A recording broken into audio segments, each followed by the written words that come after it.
గాలి, నీరు మరియు నేల. మొదటగా సుస్థిరత అంటే మనకున్న వనరులను సక్రమంగా వాడుకొని రేపటి తరానికి అది అందుబాటులో ఉండేలా చూసుకోవడం.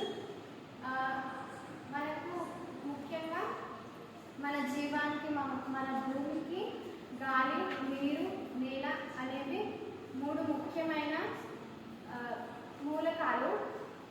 మన మానసిక మరియు శారీరక ఆరోగ్యంపై కూడా అవి ప్రభావం చూపిస్తాయి.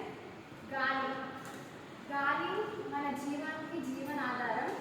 కానీ ఈ రోజుల్లో అట్లాంటి గాలిని మనం కాలుష్యం చేస్తున్నాం. కారణాలు సిగరెట్ల నుండి వచ్చే పొగ, ప్లాస్టిక్ దహిస్తే వచ్చే పొగ మరియు ఇతర ఫ్యాక్టరీల నుండి వచ్చే పొగ వలన కాలుష్యం చేస్తున్నాం. కాబట్టి ఈ కాలుష్యాన్ని ఆపేయాలి అని అంటే చెట్లను నాటడం, ప్లాస్టిక్ను వాడడం ఆపేసి కాగితపు సంచులను లేదా బట్ట సంచులను వాడడం,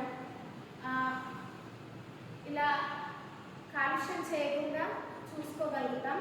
మన పర్యావరణాన్ని, మన గాలిని ఈ విధంగా మనం కాపాడుకోగలుగుతాం. రెండవది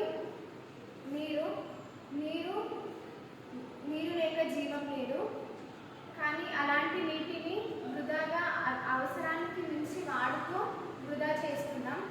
కానీ అలా నీటిని వృధా చేయడం వలన తర్వాత మన భవిష్యత్తులో మన తరాలకు నీరు అందకుండా ఉంటుంది. నీటిని కాలుష్యం చేస్తున్నాం. నీటి కాలుష్యం అనేది ఒక భయంకరమైన సమస్య. మనుషులకు నీరు అందకపోవడం వల్ల, నీటి కొరత వల్ల మానసికంగా మరియు శారీరకంగా మనసు భయం, ఆందోళన కలుగజేస్తుంది. కాబట్టి నీటిని వాడుకోవడం ఎంత మట్టుకు వాడుకోవాలో అవసరాల మట్టుకు వాడుకోవడం, చెట్లను పెంచడం, నీటిలో రసాయనాలు కానీ ప్లాస్టిక్ కానీ కలవకుండా చూసుకోవడం వలన నీటి కాలుష్యాన్ని ఆపగలుగుతాం. మూడవది